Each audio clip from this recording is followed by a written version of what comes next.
Quiero agradecerles a todos ustedes que hayan aceptado la provocación del equipo interdisciplinario e interinstitucional que organizó este tercer Congreso Internacional sobre vulnerabilidades en niñas, adolescentes y mujeres.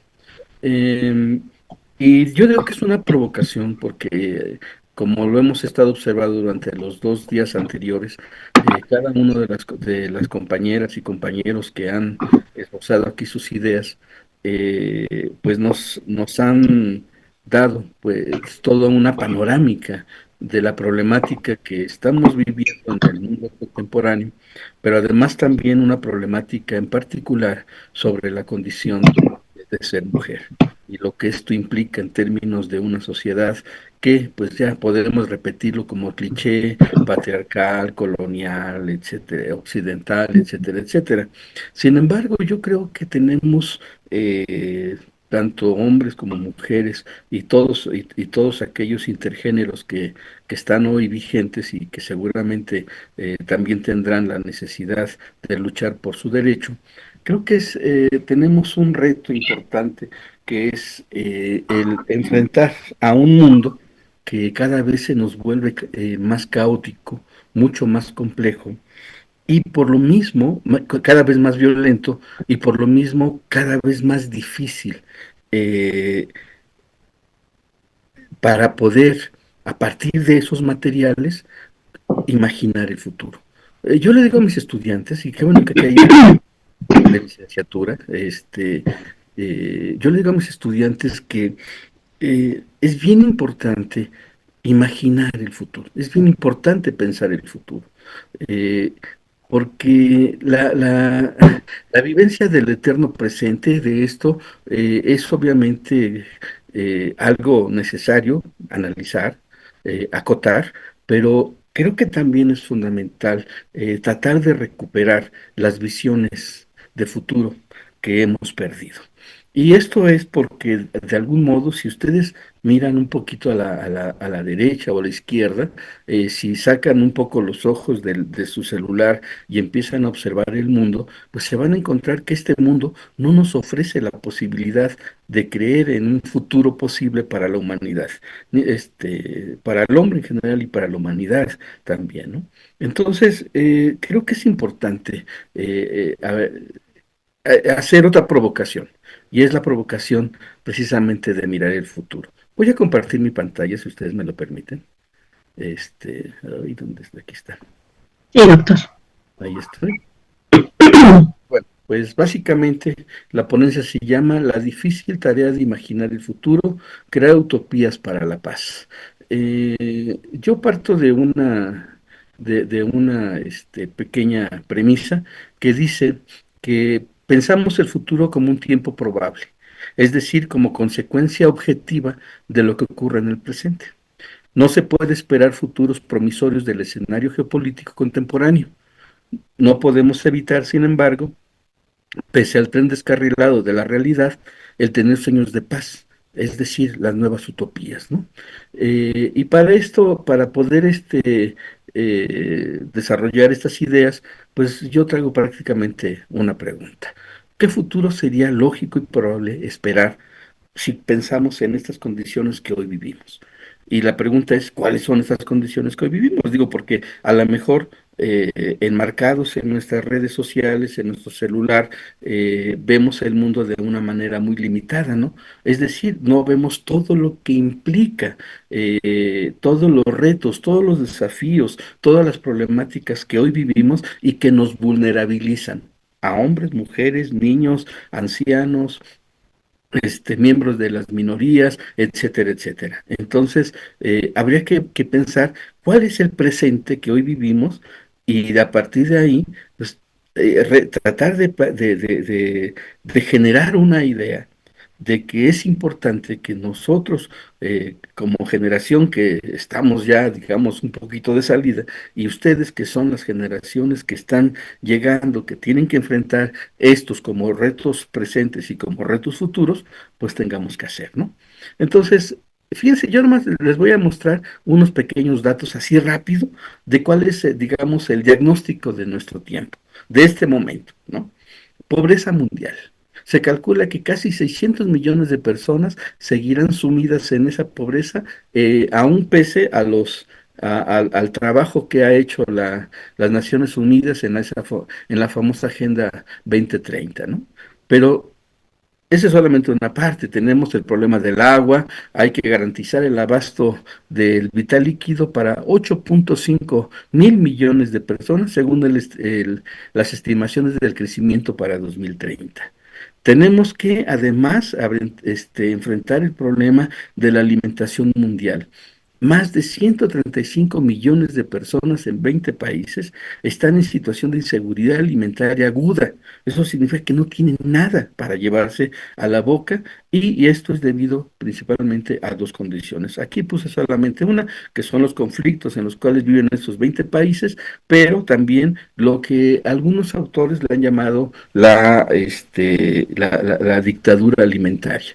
Es decir, el hecho de que los alimentos, dice la FAO, hay suficientes alimentos para alimentar a todo el mundo, pero no existen las condiciones para hacérselos llegar, en términos de precios, en términos de inflaciones, en términos de redes de suministro, etcétera, etcétera. Bueno, estos son tres retos nada más. Veamos otros.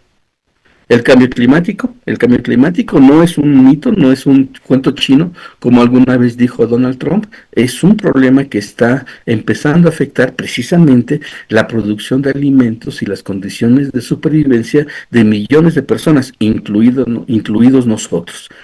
Si alguno de ustedes piensa que que el cambio climático y el calentamiento global no le han afectado, déjeme decirle que está usted equivocado.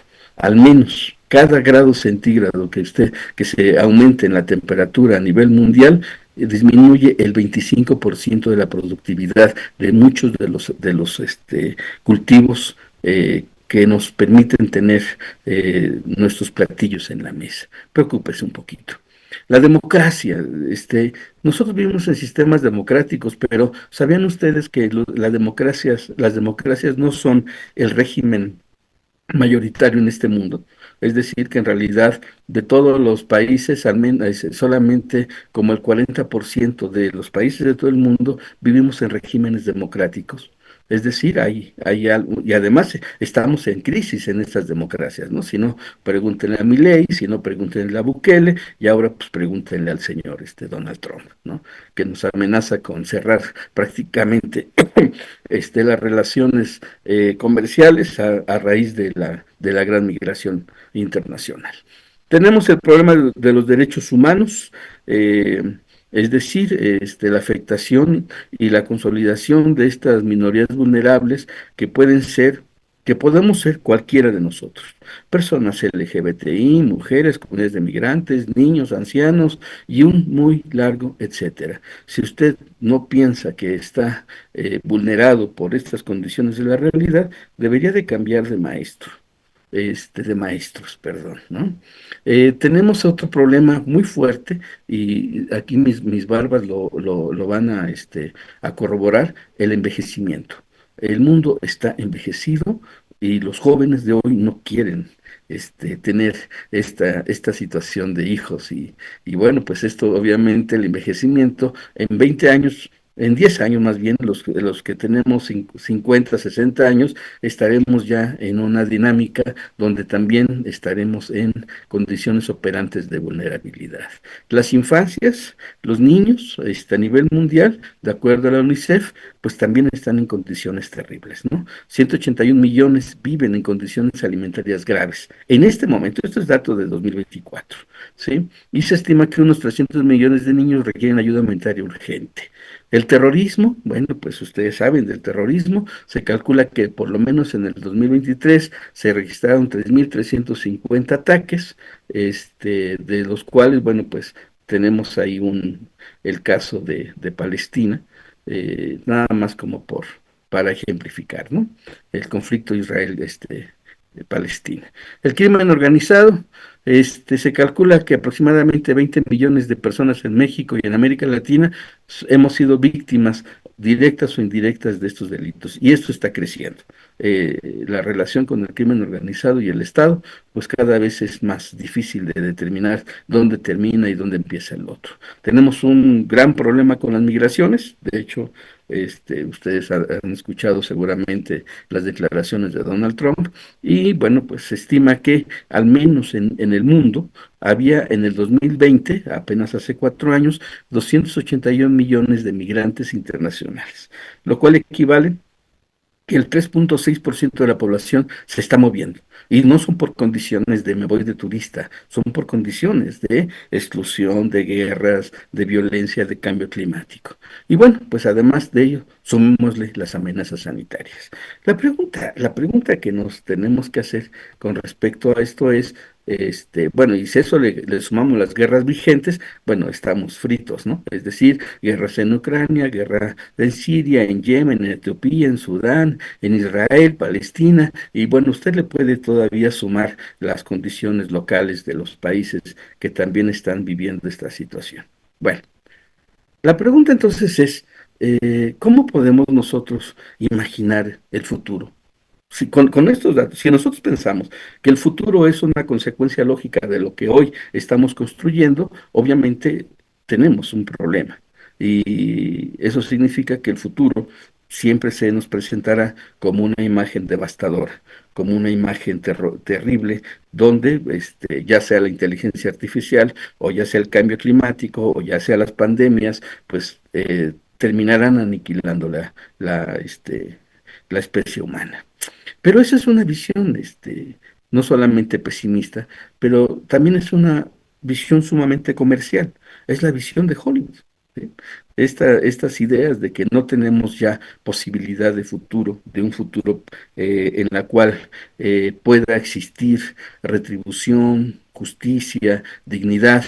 Esta es una idea que nos han estado metiendo desde Terminator y todas estas ideas de que no hay futuros posibles. El único futuro es prácticamente la destrucción. Quiero comentar que eh, hay un libro, yo se lo recomiendo mucho, que se llama así, Retrotopía del señor Sigmund Bauman, donde nos habla precisamente sobre el ángel de la historia. Bauman escribió sobre la imagen del ángel de la historia diciendo que este ángel mira al pasado, porque el futuro es terrible, ¿no? Entonces, si el futuro es terrible, entonces tengo que empezar a buscar algo en el pasado. El único problema es qué ha existido en el pasado que nos pudiera, que nos pudiera dar la sensación de seguridad.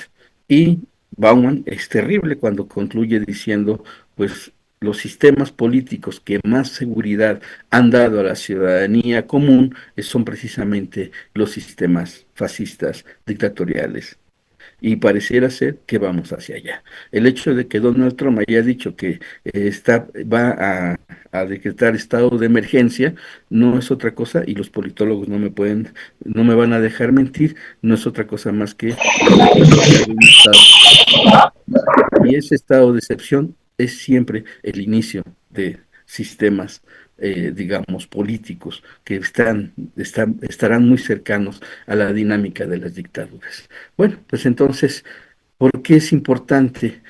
Más bien, si no tenemos los elementos para poder pensar el futuro de un modo promisorio, de un modo que nos garantice, ya les dije, la paz, la seguridad, la dignidad, la retribución, ¿por qué tenemos que insistir en que es importante imaginar ese futuro? Bueno, pues obviamente aquí yo quiero hacer una distinción entre lo que normalmente le llamamos utopía y lo que yo le llamo el anhelo utópico. Una cosa es la utopía. Las utopías son modelos acabados de sociedades deseables. Ujú. Si uno revisa a Thomas More, a Campanella, a Owen, perdón, a Charles Fourier, e incluso al mismo Marx, todos estos modelos acabados son modelos cerrados. Y uno no puede aspirar a modelos cerrados, porque los modelos cerrados son sistemas donde ya no es posible ningún cambio, donde ya no es posible ninguna crítica. En cambio, como bien lo planteó León Tolstoy, lo que importa no es la utopía, sino el anhelo utópico. Es decir, aquel impulso creador, aquella energía que nos permite caminar y caminar hacia el futuro precisamente. Entonces, no se puede construir la utopía, pero se puede caminar hacia ella. Y eso implica que pues prácticamente tenemos que reenseñarnos a pensar el futuro de un modo en el cual como posibilidad pueda ser construido. Y en este sentido, tengo yo que reconocer que mi generación, y creo que la generación anterior, y creo que la generación posterior a la mía, tenemos una gran deuda con las nuevas generaciones. Y esa gran deuda es que no les hemos enseñado a pensar el futuro más allá de Hollywood, que no les hemos enseñado a pensar en términos de éticas de cuidado, porque finalmente nos avasalla la visión particularista del mercado, porque nos avasalla la dimensión individualista de este mercado, y esta visión muy centrada en el sí mismo es obviamente algo que le conviene al Estado, pero no le conviene a la sociedad. Necesitamos, en efecto, enseñarle a las nuevas generaciones y buscar modos operativos, praxis activas, para enseñar que la paz es una posibilidad, aún pese a su improbabilidad. Ya lo vimos, ¿no? Si vemos todos los datos que así les quisemos mostrar de un modo genérico, la paz es improbable.